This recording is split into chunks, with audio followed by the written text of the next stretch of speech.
Halo semuanya, selamat datang di podcast JKN Jejak Kesultanan Nusantara. Saya Ragil Basuri dan ini partner saya Linda. Halo, gimana kabarnya semua? Hari ini kita bakal ngobrolin hal seru loh, yaitu tentang Kesultanan Demak. Udah siap belum kalian? Siap dong pastinya. Di sini kita nggak sendirian. Di sini ada 3 bintang tamu yang sudah kita undang. Ada Kai, Rizka, dan Sheryl. Halo semuanya. Hai. Halo. Sebelum podcast ini dimulai, kita ada sedikit informasi nih. Podcast ini disponsori oleh Freshbreak. Facebreak adalah aplikasi keren buat kamu yang suka nyari hiburan atau koneksi dengan orang-orang baru. Kamu bisa share foto, video, atau cerita seru lainnya. Cobain deh, siapa tahu ketemu jodoh. Nah, kita mulai dari dasar dulu nih. Gimana sih Kesultanan Demak ini bisa berdiri? Ada yang bisa ceritain gak nih? Dari yang gue denger, awalnya Demak itu sebenarnya daerah bernama Bintaro atau Gelagahwangi yang dulunya bagian dari kerajaan Majapahit. Nah, suatu hari Raden Patah yang murid Sunan Ampel dari Surabaya disuruh gurunya buat merantau ke arah barat dan tinggal di tempat yang dikelilingi tanaman Gelagahwangi. Raden Patah itu anak Raja Brawijaya dari istri yang disebut Putri Cina. Di perjalanannya, Raden Patah menemui tempat yang dimaksud gurunya, terus dia namain Demak. Terus juga berdirinya kerajaan Demak itu nggak bisa dipisahin dari kemunduran kerajaan Majapahit di akhir abad ke-15 loh. Pada masa itu, wilayah Majapahit udah mulai pecah-pecah dan malah saling serang karena berebut klaim sebagai pewaris tahta yang sah. Habis itu dengan dukungan dari Wali Songo dan Ki Ageng Panggaring, salah.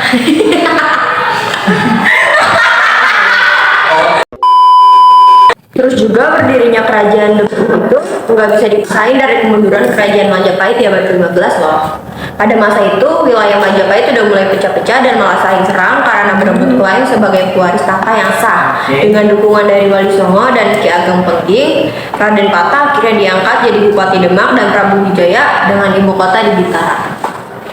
Terus pas udah merasa cukup kuat karena lokasinya strategis dan dapat dukungan dari Wali Songo, para wali nyuruh Raden Patah buat mendirikan kerajaan Islam di Demak dan sepenuhnya memisahkan diri dari Majapahit. Raden Patah lalu mengumpulkan para pengikutnya buat melawan kerajaan Majapahit. Setelah berhasil mengalahi Majapahit, Demak resmi berdiri sebagai kerajaan Islam. Sebenarnya ada banyak versi sih tentang berdirinya kerajaan Demak. Beberapa sejarawan bilang Kesultanan Demak didirikan pada tahun 1500 Masehi. Tapi ada juga yang yakin tahun 1478 atau setahun sebelum Masjid Agung Demak berdiri. Nah, itu udah dengar nih cerita berdirinya. Selanjutnya, kalau dari sisi kepemimpinan, siapa saja sih yang jadi sultan di kerajaan Demak? Sebenarnya yang jelas udah pasti Raden Patah duluan sih. Terus ada Patirunus, lalu Sultan Trenggana yang bawa Demak ke puncak kejayaannya. Tapi setelah itu mulai ada konflik nih dan perebutan kekuasaan. Jadi di masa-masa kejayaannya memang di bawah Sultan Trenggana. Sebenarnya masih ada Sunan Prawoto sama Arya Penangsang, tapi aku juga kurang tahu sih sebenarnya gimana. Terus kalau soal penyebaran agama Islam, gimana cara Islam bisa tersebar di Demak? Caranya macam-macam, ada pernikahan, pendidikan, dakwah, politik, dan kesenian. Kalau dari dakwah nih, Wali Songo punya peran paling penting dalam penyebaran Islam di Demak. Selain Wali Songo juga ada Mubalik.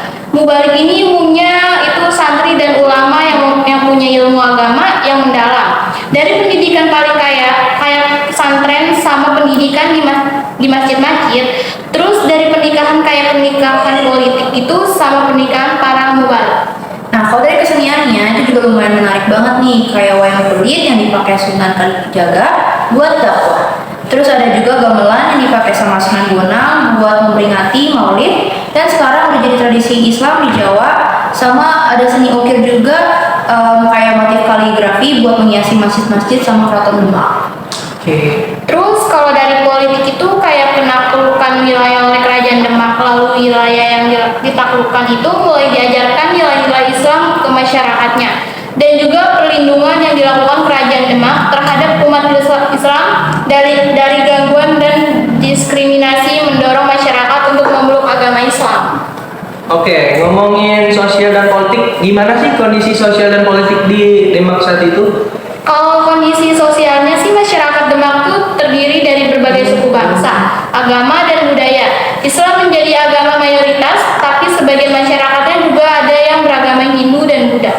Terus juga Islam punya peran penting dalam kehidupan masyarakat Demak karena nilai-nilai dalam Islam diterapkan dalam berbagai aspek kehidupan. Terus kalau kondisi politiknya tuh kerajaan Demak dipimpin.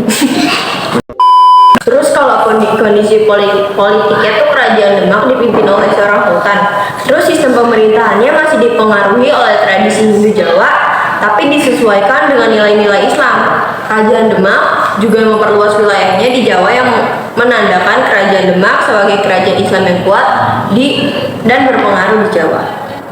Oh ya, aku juga mau nanya sesuatu nih. Kalau Wali Songo itu juga punya peran yang sangat amat penting dalam politik di Kerajaan Demak, yaitu memberikan nasihat kepada Sultan dan membantu menyelesaikan masalah politik tersebut. Tapi ya, kerajaan Demak juga gak luput dari konflik internal, kayak berebut kekuasaan dan pemberontakan yang menyebabkan lemahnya kerajaan dan menghambat kemajuannya. Soal kondisi ekonomi, Demak ini kayak apa sih? Apa aja yang mereka perdagangkan? Jadi kalau untuk kondisi ekonomi Kerajaan Demak berkembang pesat itu selama masa pemerintahannya.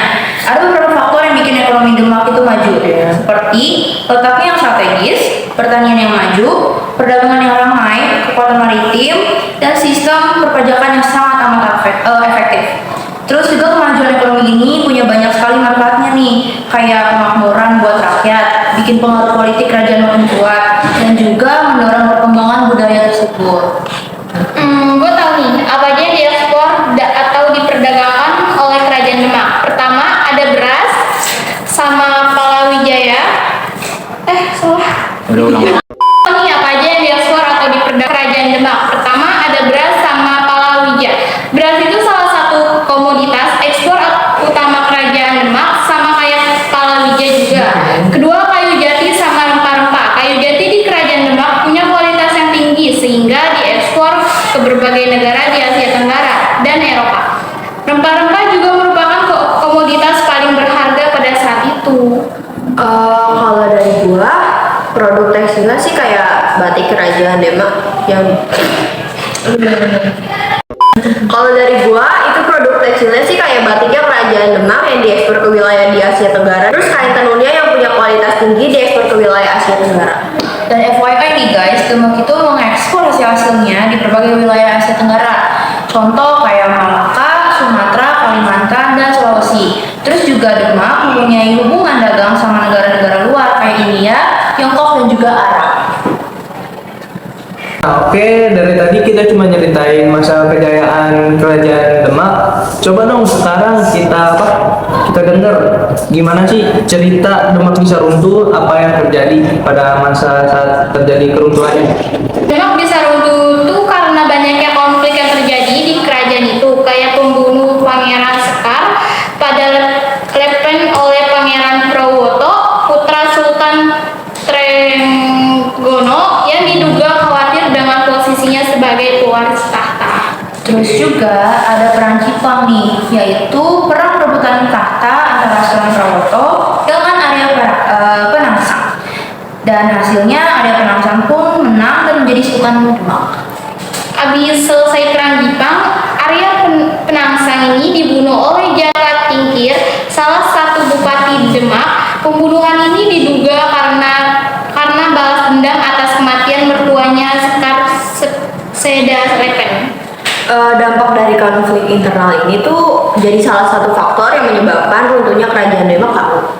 Dan juga selain dari konflik internal, penyebab runtuhnya kerajaan Demak tuh ada dari kematian para sultan-sultan kuat, terus ancaman dari kerajaan lain ataupun kerajaan luar. Ada juga krisis ekonomi dan perpindahan ibu kota. Faktor-faktor ini saling berkaitan dan melemahkan Demak secara secara bertahap sampai akhirnya runtuh pada abad ke-16. Wah, kalian pengetahuannya bagus juga ya. Oke, dari semua itu, apa aja peninggalan yang masih bisa kita lihat dari Kesultanan Demak? Yang aku tahu sih peninggalan Kerajaan Demak itu yang paling terkenal Masjid Agung Demak yang ada di Demak, Jawa Tengah. Terus juga ada situs Kalamudu yaitu tempat bersuci para santri dan Wali Songo sebelum sholat. Ada juga makam Sunan Kalijaga yang ada di Kadilangu, Demak, Jawa Tengah, masih di tempat yang sama. Ada situs Keraton Kadilangu dan ada Masjid Bintaro yang ada di Bintaro, Demak, Jawa Tengah yang dibangun pada masa pemerintahan Sultan Trenggono.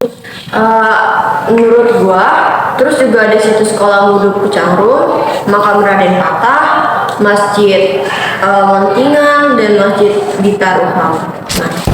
Oke, itu tadi obrolan kita tentang Kesultanan Demak. Kesultanan Demak punya cerita yang menarik banget buat dibahas. Di podcast ini kita ngulik sejarah berdirinya Kesultanan Demak, mulai dari Sultan Raden Patah yang jadi pendiri sampai ke masa kejayaan di bawah Sultan Trenggana. Kita juga ngomongin gimana Islam menyebar di Demak, mulai dari perdagangan, pernikahan, dakwah, sampai kesenian seperti wayang kulit. Kita juga bahas soal kondisi sosial dan politik di Kesultanan Demak. Ternyata meski pernah berjaya, ada juga konflik persaingan antar keluarga dan ketekanan dari luar. Jadi beberapa alasan kenapa Kesultanan Demak ini bisa berakhir. Oke, kita juga nggak lupa ngomongin peninggalan penting kayak Masjid Agung Demak yang sampai sekarang masih berdiri. Ada juga tradisi-tradisi Islam dan seni budaya yang jadi warisan dari Kesultanan ini.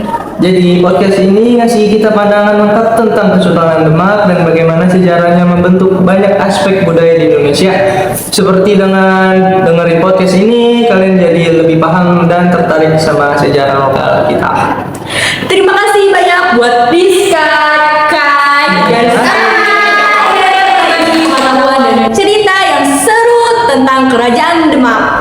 Betul, terima kasih juga buat pendengar podcast setia podcast JKN yang selalu setia mendengarin kita.